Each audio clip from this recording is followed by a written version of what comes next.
So this won't mean much to you guys out there, but I sit here, right at the beginning of October, for the 4th year in a row, attempting to do what I haven't been able to do in my previous 3 attempts, and that's talk about Over the Garden Wall.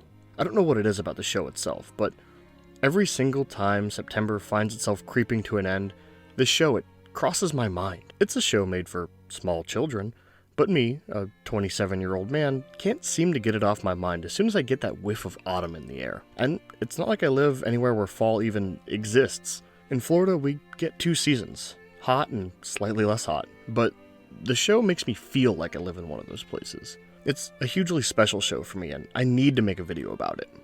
This might meander, this might not even make any sense, but this is just something I need to get off my plate, so my mind can maybe wander elsewhere when that thermostat hits less hot here in the fall.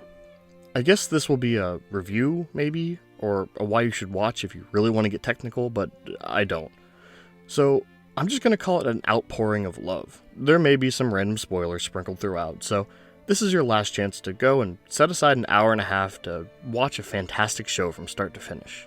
Anyway, I hope you'll enjoy taking a trip over the garden wall. The show premiered in 2014 on Cartoon Network, and it was helmed by Patrick McHale, who I understand was a writer and creative director on Adventure Time during its first few seasons. The show was initially well received, but underviewed. However, it went on to win an Emmy, and I missed it completely. While I may have started my cartoon watching days during the reign of Genndy Tartakovsky and Classique Supo, pretty quickly anime began taking up my time spent on the airwaves. So, apart from Avatar: The Last Airbender, I missed basically all Western animation that came out between 2006 and 2016. But at the urging of a friend, I decided to try and watch some of the gems that I missed. List after list after list at the time had Over the Garden Wall right after Avatar: The Last Airbender. So much so that I couldn't ignore it anymore. I sat down and watched it all in one sitting. A relatively easy feat given the fact that it runs just about an hour and a half in total, but there was something about the show that made that time fly by. But here's the thing though, immediately after I finished, I brewed myself a cup of tea, cranked my AC down nice and low, and bundled up in bed. I decided to watch it all over again. This may be the corniest thing I'll ever say in a video, but I turned it into an experience. So much so that it's become a yearly ritual for me to try and recreate that feeling, as well as try and write this damn video essay. Alright, enough of the preamble and self-satisfaction. Let's get into the meat of this.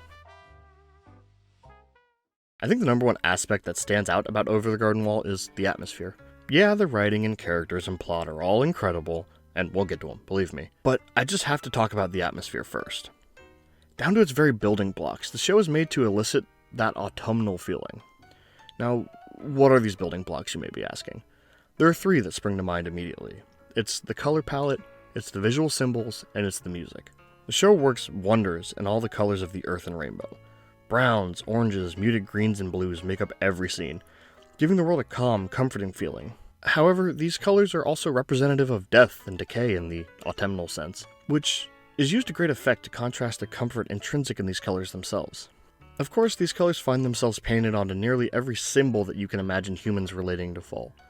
Leaves blowing in the wind, rows of crops ready to harvest, rickety fences, crackling fires, and more pumpkins than you could ever feasibly carve faces into. These symbols have been burned into our minds since early childhood, that these are things that are representative of the beginning of fall.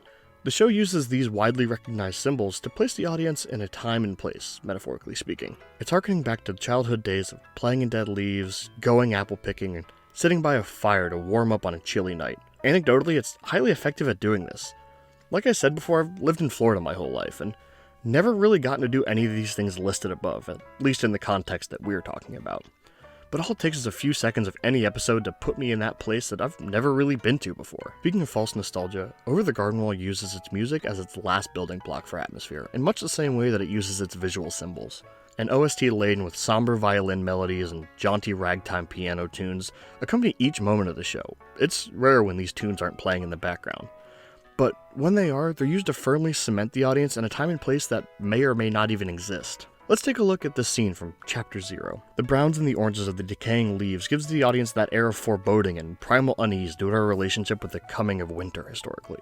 But the cut to the clearing in the forest eases away all of that fear and discomfort with pops of golds and yellows, and a healthy dose of bloom, wrapping the audience in that warm visual hug.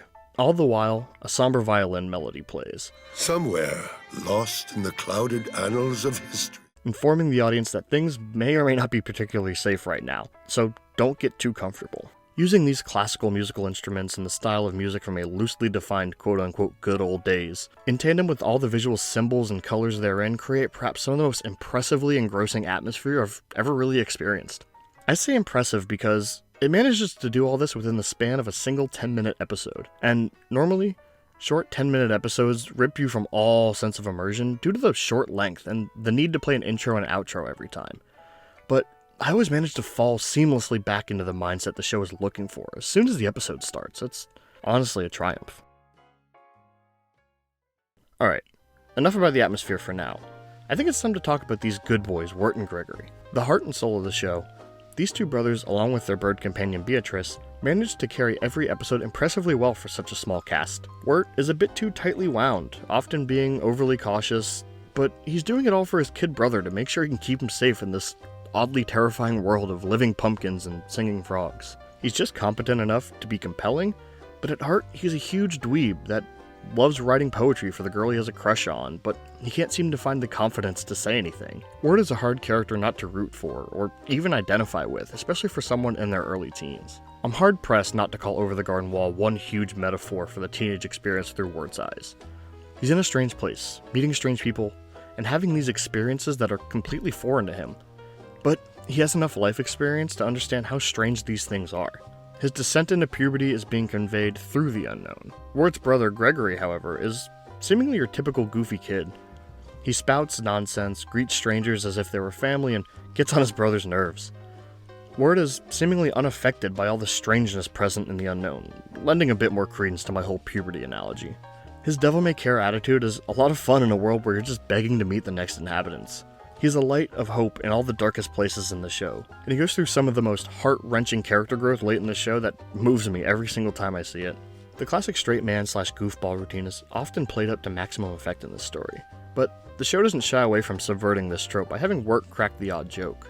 While Wirt and Gregory are a huge amount of fun, the real intrigue comes from the wide cast of strange and fun characters. Around every corner there seems to be a compelling new friend or enemy for the boys to meet, with the main driving force for drama and internal conflict coming from their aforementioned bird companion, Beatrice. She's working through her complicated past and familial issues, all the while growing closer to the boys. However, there is a wide array of other characters who all inject their own flavor into the world. The woodsman, haunted by his past, the terrifying Adelaide of the wood, Auntie Whispers and her misunderstood journey, Enoch, the terrifying pumpkin man who is maybe one of my favorite characters in all of fiction. All these characters, plus so many more, are just what make watching an episode of Over the Garden Wall so enjoyable. These are all just the people who live in the unknown. They go about their daily lives, living their normal routines, and while they may seem strange to our protagonists, they all have a sense of purpose for being in the show, with episodes often taking the time to explore these purposes, and give Wirt and Greg some greater context in not only their own lives, but in the world as a whole. Before I get to my final point, I do feel like it would be disingenuous of me to not really point out some of the flaws that I've noticed with Over the Garden Wall. The main one being the world building as a whole. I mean, it's probably unfair to me to expect deep, well thought out world building from a kid's show with a runtime as short as this one is. However, every watch through I'm just left craving more. I want to know how the unknown works, the history of the place and its inhabitants. Is it autumn all the time? Or does the story just happen to take place then? So many questions are just begging to be asked and answered. And I know the place is called The Unknown. There are supposed to be these great mysteries just begging to be explored, but it just drives me nuts on a personal level and I can't really let it go. And finally, let me get to what perhaps is my favorite part about the show as a whole. I know basically I said the same thing about the atmosphere, but whatever, it's my video. Accountability be damned. That being how the show uses horror. Growing up, I was absolutely in love with seasonal and holiday episodes of serialized shows. Something about the change and atmosphere of the shows I knew and loved just set my imagination ablaze. I had a Cartoon Network DVD of Halloween specials that would get played on October 1st and on repeat throughout the rest of the month. And as you can guess by my example, Halloween in particular always held a special place in my heart. Seeing my favorite characters, whose biggest problems usually amounted to a scolding by their parents or getting in trouble in school, now had to contend with supernatural forces and risks to their own mortality. Actually, writing it down makes young me sound a little crazy, but we'll come back to that later. The long and short of it being that these holiday specials used misdirection to scare the audience. You go into the episode expecting fun and wacky hijinks, but instead you're greeted with teenagers and cartoon characters struggling for their very lives. I give all this preamble to contextualize for you, my dear audience, the type of horror that Over the Garden Wall works absolute wonders in. From the very first moments of the show, it begins to sink its uncomfortable little tendrils into you. And it uses what the audience perceives as the threat, but subverts it throughout the entire show to try and keep the audience on edge. Let's go back to the first moments of the show. The first episode, to be exact, to make this point. Things are not quite what they seem in the woods, and by using the symbols, colors, and music that we spoke about earlier, it lets you know that. Wirt and Greg immediately meet the woodsman, your classic cartoon scary guy. He's brooding, ominous, and wielding a woodcutting axe. However, it's never as simple as that.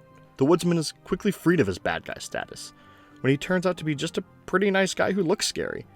The show has lost its moment of terror, and the audience can begin to relax itself. For a moment, anyway. Because soon after that, the woodsman ominously warns of the beast, and now the boys in the audience are thrust back into that state of uneasiness, knowing that there are still bigger problems. The beast is then revealed. It attacks Gregory, confirming the danger that the woodsman so forebodingly warned of, and throwing the boys back into peril. However, once again, that situation is resolved peacefully, with the realization that it was yet another red herring, and there wasn't really any danger to begin with. Just kidding, the woodsman admonishes the boys and tells them that they're fools, and the real beast is much worse than they could have ever imagined, bringing the fear right back. It's this constant up and down, roller coaster horror that I think Over the Garden Wall nails so perfectly. It's taking the tropes of the horror genre and making them almost comical in how often they're used. The prime example of this that comes to mind is the classic mirror scare that's so often seen in movies. Our hero steps from the shower, wipes the steam from the mirror, and begins their self-care routine. All the while, music is building, growing more ominous with each passing second. And while the actor themselves may not feel the tension growing, the audience does. And as the music grows to its crescendo, the actor swings open the mirror, only to close it to reveal nothing, or a monster, or a ghost, or whatever. It's cheap, it's effective, and it's completely for the audience's immersion. It doesn't matter whether or not there was a ghost behind the protagonist, or nothing at all. The audience felt this build-up and the payoff all the same. While Over the Garden Wall may not use this mirror scare explicitly, it's the spirit of the mirror scare that is used to frame the horror. The boys are constantly opening and closing the mirror, metaphorically speaking. The majority of the time it's just a misdirection. Enoch is just trying to bring people back from the dead to enjoy a party, or Auntie Whispers is being domineering because she has to protect Lorna from the evil spirit. But when the show decides to complete the scare and have an actual moment of horror, it's just so much more impactful because we're expecting it to divert away into comedy or misunderstanding. I absolutely love it. It keeps you on the edge of your seat, way more discomforted and intrigued than any children's cartoon has the right to. So I think I'm going to cut myself off there. There is always more to talk about this show, and I can't keep rambling like this. Over the Garden Wall is a masterclass in subtle world building, a triumph in subverting horror expectations, and a show that does just so much with so little. I'm not really sure how it manages to capture my brain space year after year, autumn after autumn, but somehow it does. I'm not really a call to action sort of guy, but I think I will be in this case. I implore you, if you've made it this far and still haven't seen it, just go do it. It's on Hulu, and I know you probably have Hulu. It's literally only an hour and a half long. Like, there's actually no excuse. You could even watch it like one episode at a time over 10 days. Just do it. Watch the show. Do it. As for me, I'm just really happy to finally have this video out of my mind. It's something that I've just tried to write 4 total times over the course of as many years, and I hope I did some measure of justice, and maybe I'll get a few people to watch it. Anyway, thanks for watching everybody. Sincerely, your friend Spiral.